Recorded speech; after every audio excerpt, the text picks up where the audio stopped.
I'm Jon Sicotte, executive editor of the Brewer Magazine. Welcome to another edition of the Brewer Magazine podcast. Make sure that you are liking and subscribing to follow along every single week here on the Brewer Magazine podcast, either on YouTube or on Spotify. And of course, you can find us 24 hours a day for all your business resource needs. We're at brewermag.com. We are sponsored by Square. Square keeps every corner of your brewery moving, from orders and payments to staff and data. Square helps you manage it all so you can focus on the good stuff. See how Square can help your business at square.com/good stuff. And we're also sponsored by Keg Logistics. You can go to keglogistics.com for more details. Well, to celebrate our 50th issue of Brewer Magazine back in mid-2023, we went back to issue number 1. Yeah, it was our cover story with Sam Cruz of Against the Grain. We talked to him once again for the 50th issue. He's the co-founder of Against the Grain in Louisville, Kentucky, and more recently, Against the Grain have announced that they have closed their original brew house and tap room located in the home park of the Louisville Bats minor league baseball team, and instead are going to be focusing on production brewing along with contracting. And I spoke with Sam in early 2023 for the 50th issue about the changes the brewery has made over the years and his thoughts on finding new avenues for the brewery to find space to work in, along with also how a brewery needs to mature to continue in this market. So enjoy this conversation as we go back a few years to talk with Sam Cruz of Against the Grain here on the Brewer Magazine podcast. This Brewer Mag podcast is sponsored by Keg Logistics. Now's the perfect time to review your keg management strategy. Whether you're seeking a truly flexible keg rental program or intrigued by the seamless distribution freedom of paper fill, Keg Logistics is ready to craft a personalized solution for you, ensuring you receive the kegs you need precisely when you need them. For details, visit keglogistics.com/brewermag. Keg Logistics, modern solutions for keg efficiency. It's hard to come out with concrete plans. Maybe when you're new in the industry, you're just getting started, you have your 5 and 10s and 20s and stuff like that, and they're lofty goals that you hope to reach but probably never will. Do you not do that as much anymore, thinking that far ahead, or do you think that's even more important now to think that far ahead? Now it's more important. We actually do that. In the last few years, we really have kind of put together more long-term plans and goals than we did at the beginning. If we go back to that time when we started, our organization was new at a time when the industry was not new but re-emerging. Yeah. And because it was re-emerging, it was really hard for us to see what actually could be. It was more so what the sky's the limit. It was do everything we possibly can, and we did. Yeah.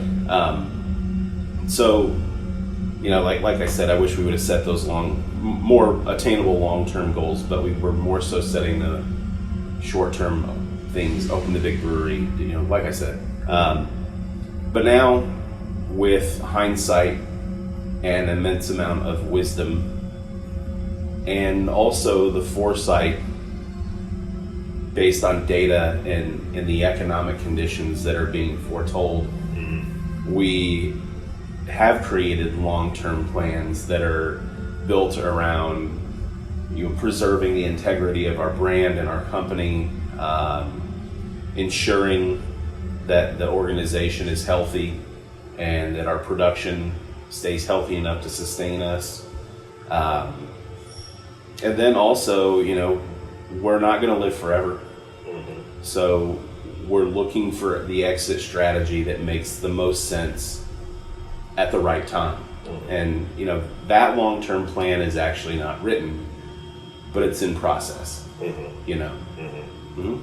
What are some of those the next few years that you guys really are looking at because of the way, you're probably way more into numbers now than you were 10, 15 years ago, and you understand them much better. So how is that with, you said wisdom, been important to knowing where you're going to go? Well, first and foremost, I think all of the information that we had prior to this last few years was based on a historical norm that doesn't exist. We're just now getting good, clean data post-pandemic. That event, that global event, was so global and dramatic for all industries. And beer, not just beer, let's say beverage, really felt that in a dramatic way. And a lot of people don't realize how dramatic it was. It was just, like, I think, the taps got turned off and we bought packaged beer from the grocery in large format packages, and then the taps got turned back on, and it's oh my gosh, we got new stuff. There were so many regulatory changes that caused this shift in the industry. So because of that, it's been pretty rocky and hard to get clean data. But I think the best indicators are now starting to show themselves. And I believe it was the most recent kind of release from the Brewers Association that showed craft was flat in 22. And I believe their economist, Bart Watson, had predicted or projected a 5% growth. Well, we kind of went along, we assumed that 5% growth as well, but really fell flat in that regard also. And then because of that, and because of the changing drinking culture and format, I guess, requirements in the chain environment, and really the way people drink now, it's much more localized. It's hyper local at this point. We're assuming a decline. We actually see our production needing to recede in order to maintain, no old beer, we maintain our quality and our identity. Yeah. So, for us, the plan is to grow down a bit, and to focus in on the markets that make the most sense economically and ultimately culturally for us as well. That would be hyper local. Louisville matters. It always mattered, but it matters even more now. Sure. And you guys, I'm just going to make sure, because I always get freaked out when that thing turns off. Yeah. Because I think even 3 years in, you guys were in 38 states. And, and that was kind of the thought process for pretty much anyone. If you're going to be a production brewery, you got to be on shelves everywhere. You got to do things, and obviously, I read through the story again this morning. Chicago was kind of your gateway to becoming things. So now you're talking about scaling back. Is that scaling back to across the bar and some retail in this, or how are you, like you said, shrinking down? I know Tommy Arthur's been talking about this with Lost Abbey as well. It's important. He really coined that, and it made the most sense to me.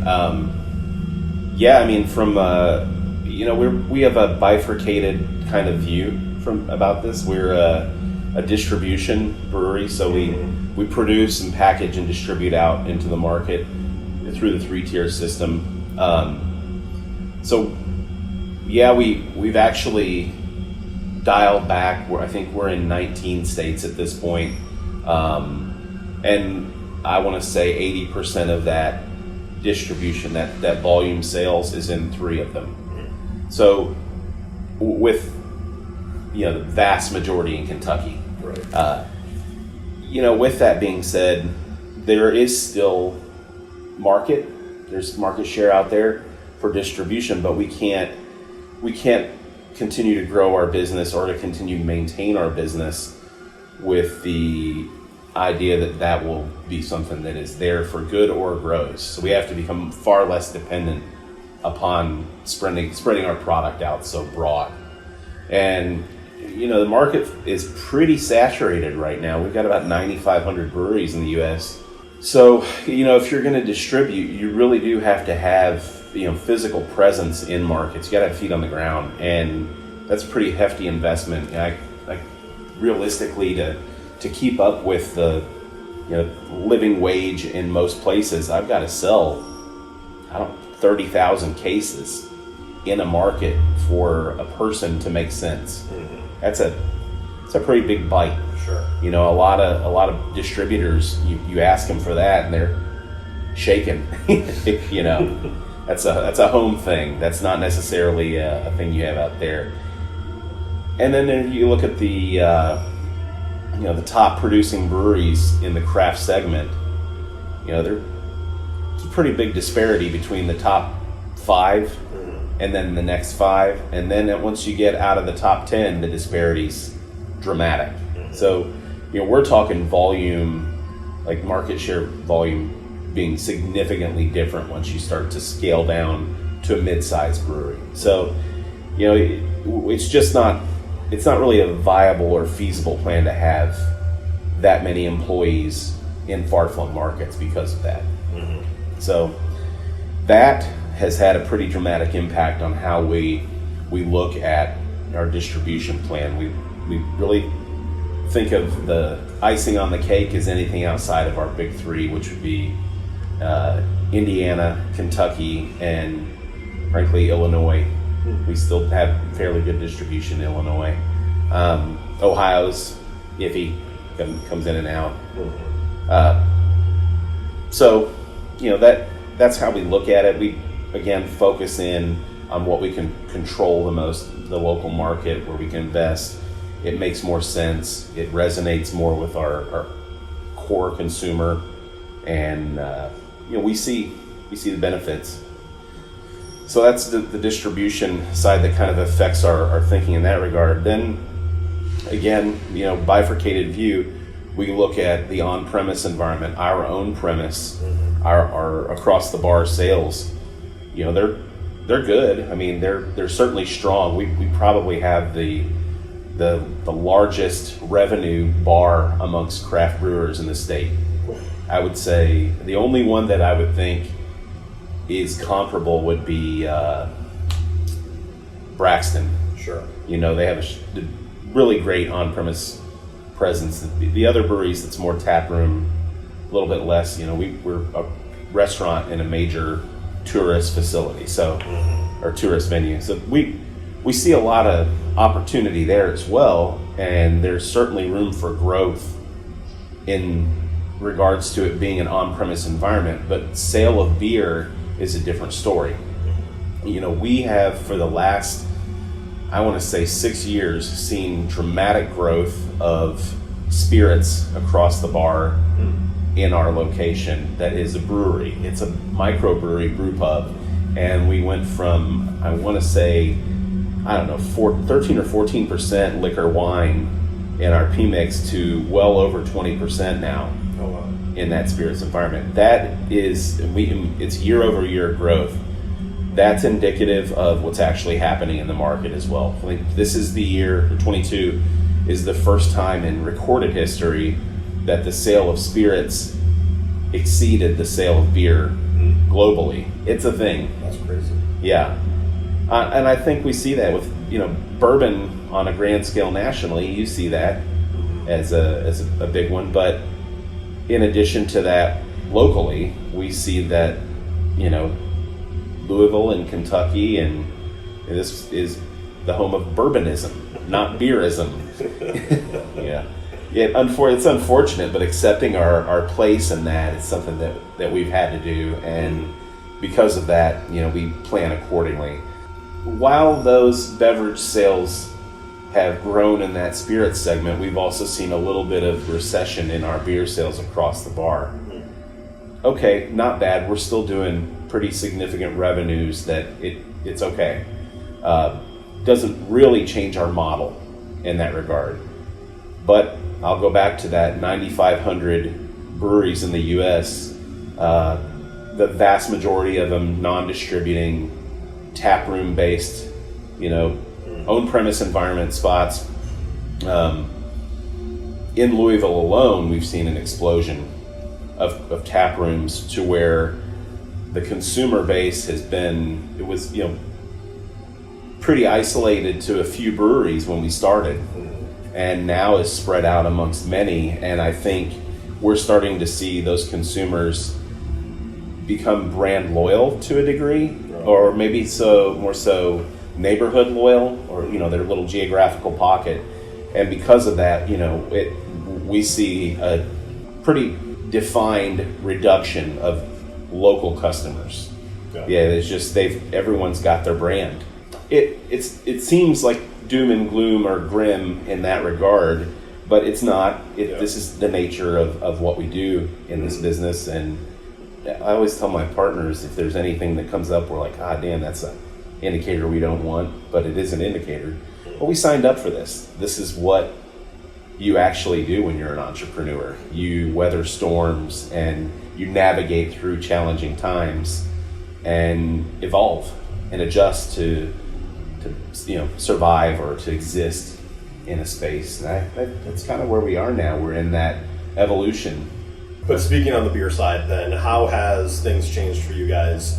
When it comes with cores, or how your seasonals are lining up, and obviously, you guys. I'm looking at all the bottles, and that became a fad for a second, and then it's gone again, and now we're talking stovepipes and or smaller guys, or back to 12-ounce 6-packs for so depending on how your retailer wants it.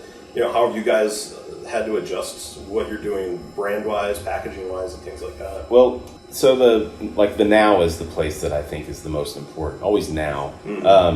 Our core line has evolved only slightly. Sure. Citra Down has become a beer that is identifiable for our brand and I think the state. Mm-hmm. And so it has its place as king in our portfolio. In terms of evolution, we haven't had a lot in that regard. We've just kind of pared down what we do on a broad scale. We don't do as many limited time beers throughout the year. We have a seasonal set that occupy the 4 seasons should they ever exist. Then we have our 5 primary beers where we move one in and pull one out. The innovation this year was cold ass beer, was an amber ale, and I'll tell you the reason we went down that road is New Belgium kicked the fucking door wide open for craft brewers that maybe a lot of them didn't catch on, but when they changed their beer, from amber ale to golden ale, it left a huge space for anybody to step in and take some market share. You don't really need to have it all to benefit dramatically. So we saw that opportunity and thought, well, why don't we produce an amber ale that's affordable, that still fits that same pricing model that they had set, is a brand that we want to explore and can play with and have fun with, and then get out there. And we've had a lot of success with that. That's been pretty exciting just to see what a simple amber ale can do whenever a big, huge player decides they don't want that space. I wonder who else is capitalizing on that. Now that you're saying it, I can't think of anyone that's like coming out with an amber all of a sudden. This Brewer Mag podcast is sponsored by Keg Logistics. Now's the perfect time to review your keg management strategy. Whether you're seeking a truly flexible keg rental program or intrigued by the seamless distribution freedom of paper fill, Keg Logistics is ready to craft a personalized solution for you, ensuring you receive the kegs you need precisely when you need them.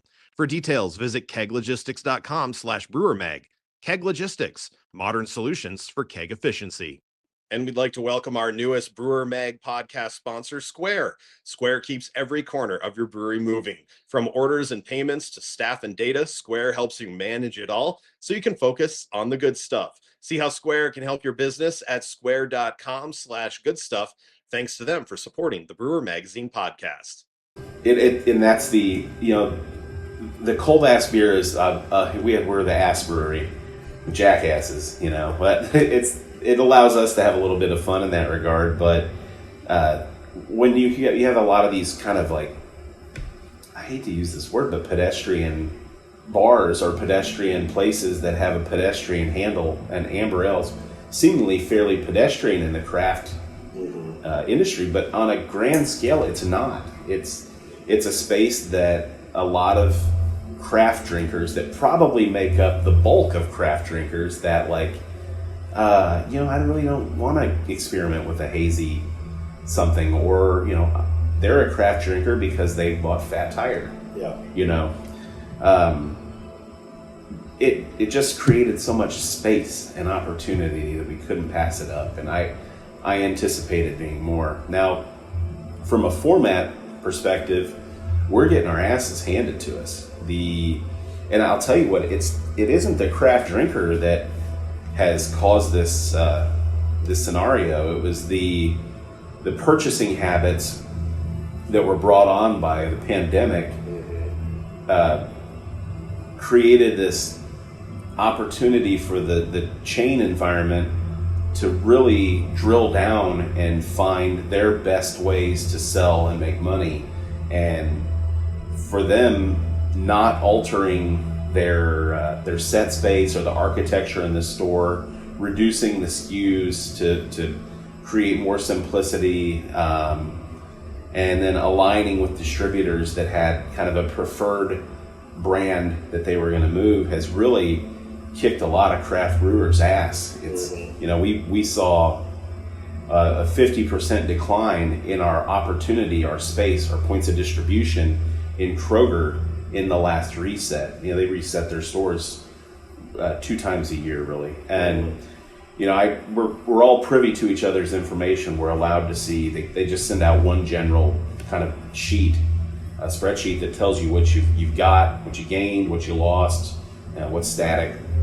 And I mean, everybody got brutalized in that regard. So, you know, the craft brewer in the grocery segment is really struggling, with the exception of a few brands that have really kind of captured a space. That would be the high alcohol double IPA, and RTD, or not RTD, FMB producers. Seltzer took a big chunk out of everyone's space. And even, I think they're starting to feel some pinch and pain there. And then spirits grew, you know, anything spirit based got room there. In addition to that, C-stores, you know, this is where I think New Belgium, why do we even call them that? We should call them Voodoo Ranger. Voodoo Ranger, they were the pioneers in the C-store space, and with their large format, high alcohol can, have been, you know, the ones that forged ahead and have captured so much space. Well, when you see C-store alcohol sales or beer sales growing like that, everyone else wants a piece of the action. You know, we're starting to see the gravitation to that large format 19.2 ounce can. It's just not feasible for a lot of us small brewers to do that. The economy of scale is how you make money in that regard, but to purchase the number of cans for this to be a competitive thing for us, it just doesn't make sense. And then retrofitting our packaging line is another pretty dramatic challenge. You know, some of this stuff's antiquated at this point, so it's not something we'll do. But we're kicking around ways to innovate in that regard, and what brand it might be. Maybe cold ass beer. We'll just gotta see if the money's right on it. But yeah, it's interesting. I would liken what's happening with the big cans of 9% IPA to what the bigger format malt liquor products that we're hitting at a certain point. That I would liken it to that. Yeah. I think it has a time and place, and it's just my hope that they don't devalue what we have by having such an economically cheap product, you know. Concern I have. Yeah, that's a good point. Didn't even think, because I don't go to many C-stores. So what are they running most of those 19.2s at? Is it $4? Yeah. So yeah, price per ounce, and trying to. That's cheaper than than a pint at a pub. Mm-hmm. I mean, dramatically cheaper. Yeah. So I can see that being, you know, again, that's because of their scale and what they've done lately. You know, when it comes to, because they brew now in 3 places. Mm-hmm. Yeah. So I can definitely see that. What personally for you guys? I mean, you start this, you're in your early 30s. Mm-hmm. Now you're in your mid 40s. I'm sure your life has changed outside of work, but in work. How have you guys as kind of 4 guys that came in together to put this out on, how has your roles changed? You guys already kind of had your assigned things, but has it become more concrete or less, more fluid? How would you... It's far more fluid now than it was. It's really, again, the last few years have been like really telling. In the beginning, we gravitated towards, kind of natural talents that we had, and that then deferred to each other because we didn't know how to be critical of each other. And that actually was a really good way to grow and flourish, as each of our roles required that to get to our point of success. But we've gotten to a point now where, and I had this conversation the other day with one of my partners. We're talking about the restaurant books, the numbers, what to expect, where we need to have areas of concern, or where can we pinch something to do something different or change whatever. And it kind of dawned on me then. I was like, we've been doing this for so long that I'm a restaurant manager. I'm a restaurateur. I had never set out to be a restaurateur, but I am. In addition to that, we own real estate that's fairly, relatively on this, and then we own some places that we invested in. And I'm a landlord also. You don't think about it, but I am, And then I'm a brewer. I haven't brewed in 10 years, but I have to be aware of what's happening and how it works. And I think the same holds true for my partners. They have become, leaders. We co-lead this place. And now the roles have changed in the sense that we built a community. We were kind of new on the scene, and we did lift this up. We built a community. We created a lot of opportunity for people. They've come and they've gone. The community has grown. We were really, I would say, the leaders at a certain point. We share it now with a lot of people, and so it's different in that regard. It's also afforded us more of an opportunity and time to focus internally on this place, like our brewery, our business, and not necessarily be so outspoken about everything out there. It's really, it's actually nice, to not have to have an opinion. Sure. But that being said, we're more involved here. Life has also happened. I had children, and Jerry had children, but Andrew had no children when we started. Now he has 2. Adam had no children. Now he has 3. My children are in their teens almost. I got one walking out the door soon. Yeah. So life has given us the requirement to change about how invested we are with time here and mental space, and where the other guys have young children, I don't. Yeah. I'm a lot more flexible. I can have my headspace be here and less involved with my children in that regard. And then as time goes on, you fall in love with other things. We currently operate, we have the 4 partners, but we have 3 operating partners. Adam, he was an attorney.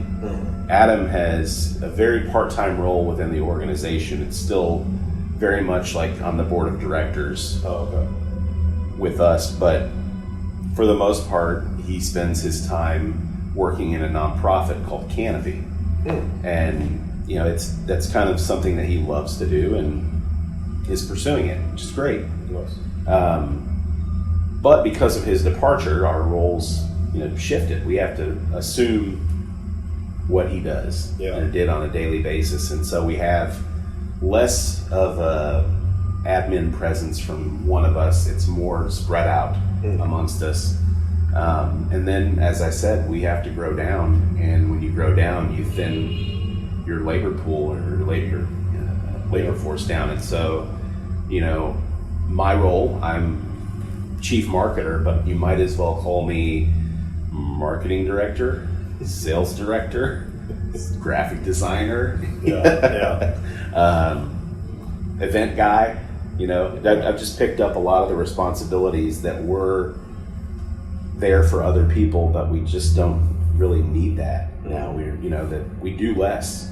I want to say we produce about 60% of what we did pre-pandemic, and I believe we'll grow. Yeah. But I don't see us needing the force that we had before because of where we sell. Yeah. And then as far as the brewing side goes, you know, only to speak to Jerry in that regard, this is a wonderful thing too. We're on our second round of brewers that are leaving to start their own business, which is a phenomenal thing to have lineage. Yeah. You know, I was just going to get to that. It's fantastic, you know. So we're about to see the birds fly the nest and bring in a whole new round of brewers for leadership here, and you know that is happening more frequently now. So it requires a lot more hands-on. Yeah, and that's kind of where we are. We're just here. That's cool. Mm-hmm. Now, you know, take the last 15 years. Would you start over? Mm-hmm. If like you wanted to walk away from this and go do your own thing, could you see yourself starting over and with what you've learned so far? Probably. I mean, I probably could. Yeah, hell yeah. Hindsight, God, can do anything with that. I would think like